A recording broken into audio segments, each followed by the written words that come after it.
Championships has brought them here, but only one can continue into Championship Sunday. Let's get this started as the leads pick the field between James Evans and Montana Mott, and a lot of power already to kick this off. Definitely a lot of power here. We've got the Koraidon there. It is going to get that Orichalcum Pulse ability, the sun on the field. So those big fire type attacks are going to straight away threaten the Zamazenta, threaten that Calyrex. Like we said, one of the ways that James can kind of get the jump on the Calyrex is with that flame charge, get that speed boost, and then it will pressure the Calyrex. So I think Montana really needs to protect that as best as possible. At the same time, you can't just leave that Zamazenta kind of alone. So you've got to really kind of pick your target carefully here. If you get the wrong one and a protect comes out, things could turn quite bad quite quickly. So I think the Koraidon needs to either go after, really be going after the Zamazenta here, maybe expecting the Calyrex to want to protect that sash for the following turn. Of course, as well, you've got the Raging Bolt that has got the priority with the Thunderclap, and it can put out some big damage as well with that photosynthesis boost that it's got under its belt. But don't underestimate the Calyrex. If it goes for an attack, something like that followed up by a body press into the Koraidon could be enough to just remove it from the field. Well, right away, it's going to be Terrestrialization for the Calyrex Shadow Rider. And when we're looking at the Ghost Terrestrialization, this is, of course, all-out offense, making sure you can do the most with an Astral Barrage. So I feel like we know exactly what's about to come. But, of course, it's going to be Terrestrialization for both of the trainers. James Evans as well, that Koraidon, as you talked about, when you're in the sunny conditions and you have these Fire-type moves, Koraidon with this Fire-type Terrestrialization can do a lot of damage. Now time to see how much the Calyrex is going to do into both of these Pokemon. Of course, Raging Bolt with this Assault Vest, it is going to be a bit better on the special defensive end. And yeah, you can definitely see that pay off. Koraidon makes it through as well. Flame Charge, Terrestrialization into the Sun. Calyrex on the opposing end, brought right down low health. And of course, you talked about that is the speed raise that could help down the line. Body Press, Raging Bolt, 4 HP to hold on. Volt Switch now, Zamazenta. Big survival, and now a pivot from James. Yeah, and this is a really interesting turn here, and the Raging Bolt being able to barely survive is pretty huge going into that next turn. Seeing the value of that Assault Vest, taking that Astral Barrage there, but the problem now for Montana is haven't dealt with that Koraidon after the Flame Charge coming out, so that Calyrex this next turn is really pressured, especially when you've got this Brute Bonnet that can come out onto the field. It is going to be a little bit more susceptible to those body presses, so you have to be careful around that one there, but the Zamazenta now cannot terrestrialize. It is going to take super effective damage from this Flare Blitz. Which target do you go for if you're James? Do you go after the Calyrex, expecting no Protect there to just get rid of that threat? Or do you go after the Zamazenta, expecting that maybe to be the Pokemon leaned into by Montana to go after that Brute Bonnet, maybe even the Koraidon to remove that threat from the field? It's really difficult, and James is kind of splitting this attention here, making it very difficult for Montana to get any sort of momentum to clear these things off the field. But early on in this, I mean, for the Zamazenta, it's just going to be the Protect on this turn. So good way to make sure that you're not taking the most from the Koraidon. But Calyrex isn't going to go for that. And the Sucker Punch readied up will take care of the horse over on Montana's and the first KO of the match. Yeah, big KO here. And getting rid of one of the restrictors is huge. When you've only got one out on the field for yourself, James, taking it and getting rid of it with that Brute Bonnet is pretty huge. The collision course coming into the Zamazenta there, going into that Protect, and everything to do for Montana here, because without any speed control, that Koraidon going to be the fastest thing on the field with the Sun Up, but one answer to that is going to be your Dragonite. It has got access to extreme speed, and it can potentially get rid of the Koraidon. The problem is you've got that Rage Powder on the Brute Bonnet that's going to be able to try and drag it in at least one of the attacks from the Zamazenta, maybe not that extreme speed, which will supersede the Rage Powder if we do see it come out.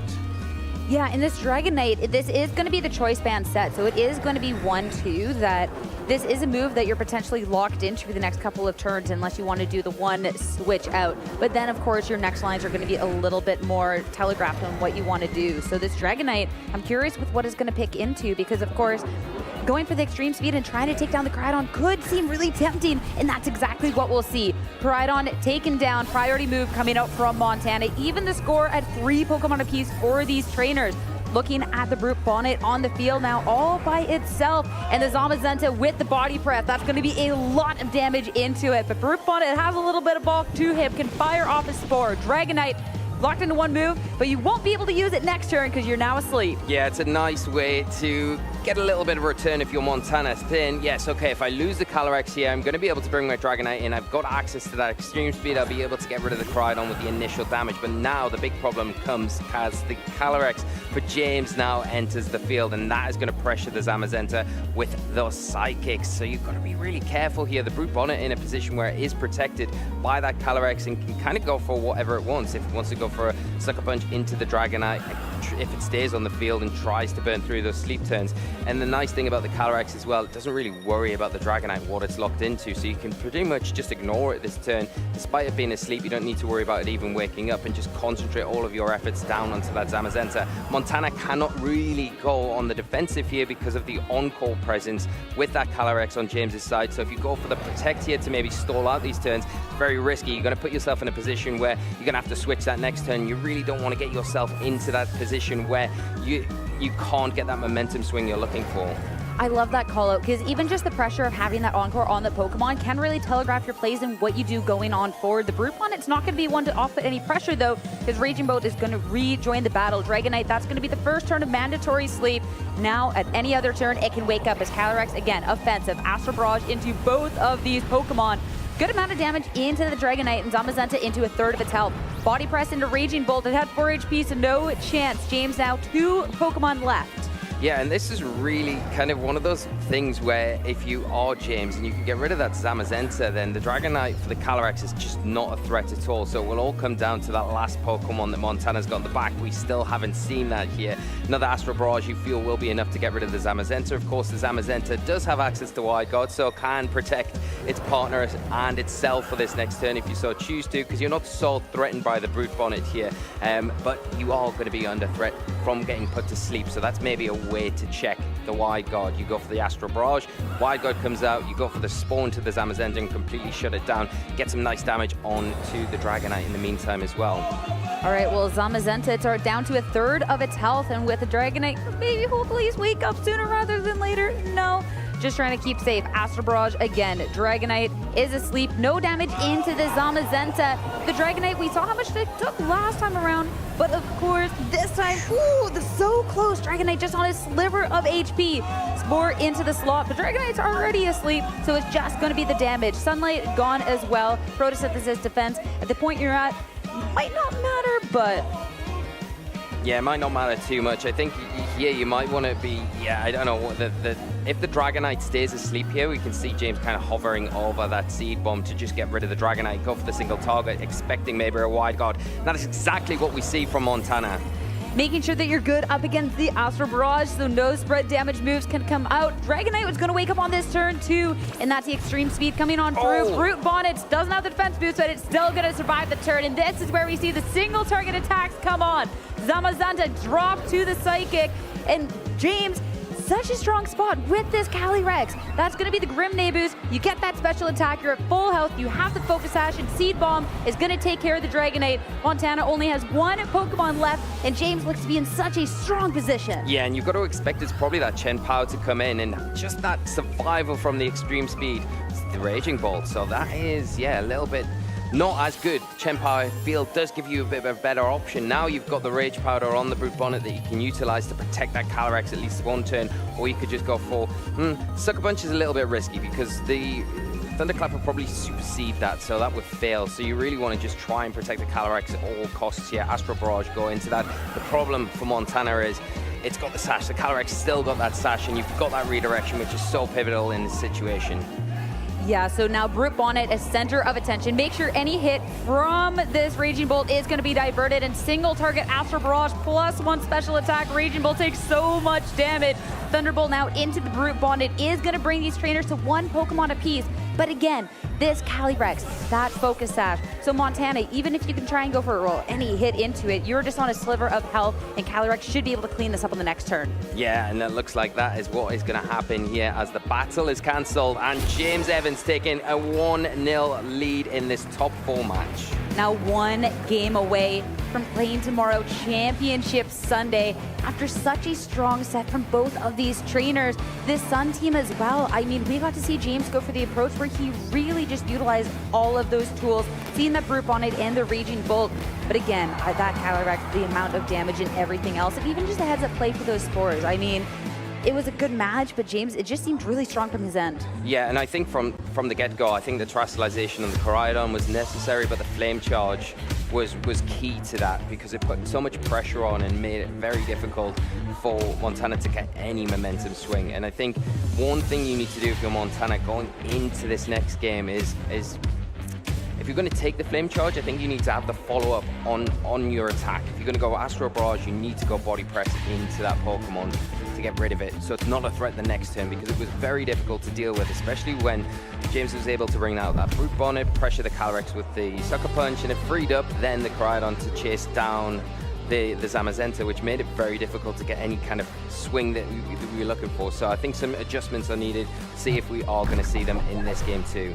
I mean, if there is an adjustment, now would be the time to see it with Montana back against the wall heading into game 2. It's going to be Raging Bolt and Koraidon once against for James. But Montana, we will get to see the switch up with the Calyrex Shadow Rider next to the Amoonguss. Yeah, and I think a little bit better maybe, keeping one of those restricteds in the back for later, and maybe allowing your one of them to deal with the one that's out in front of you and keep the other one preserved in the back to come in that late game might be a better way to deal with things, but we'll have to see how things play out. You've still got the risk of that flame charge here. If it goes into the Calyrex, we know the damage there. If it goes into the Amoonguss, it's going to do a little bit more. Super effective, of course. The Amoonguss probably not the one Pokemon that you want to look to Terastallize here, because it's got that water terror typing, so the Raging Bolt really keeping check of that. So do you want to go for the Calyrex again, or do you want to save that Terastallization for later and just try and get damage onto the field now? Use the Amoonguss as the sponge that it is to draw in those single target attacks that both these Pokemon on James's side have, and that'll give you that security that you've got that focus sash going forward in the match, and just say, okay, I'm going to get damage that I need now. Amoonguss goes down, and we'll go on from there. We'll go on into the first turn of the match. Yet again, we get to see that Terastallization as that Calyrex. Again, we get to see the Ghost type. So a little bit of a tale of what's to come as eyeing up a big Astro Barrage onto James' end of the board. Koraidon wants none of it though, and is just protecting. Make sure that it can make it through its turn as Amoonguss looking to keep its partner Pokemon safe as well with the Rage Powder. Redirect anything from this Raging Bolt. The Astro Barrage is only going to be into the Raging Bolt. Again, we had called out the item on this Raging Bolt is the Assault Vest. So it's going to be a hit that's taken a little bit better, but still not appreciated with the help of that Terastallization.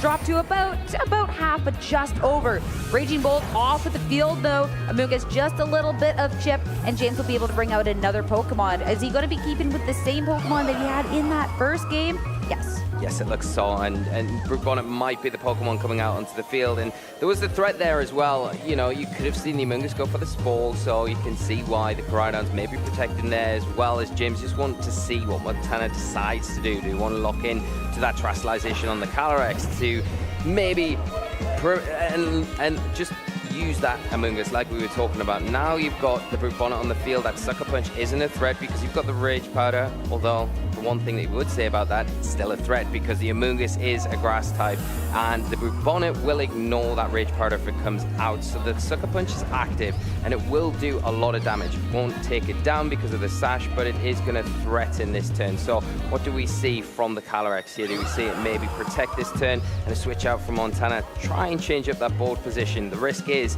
James sees through that, maybe goes for a Spore into that slot, expecting a switch on the Amoonguss. Things could get a little bit dicey, and it's harder to make a comeback from that point.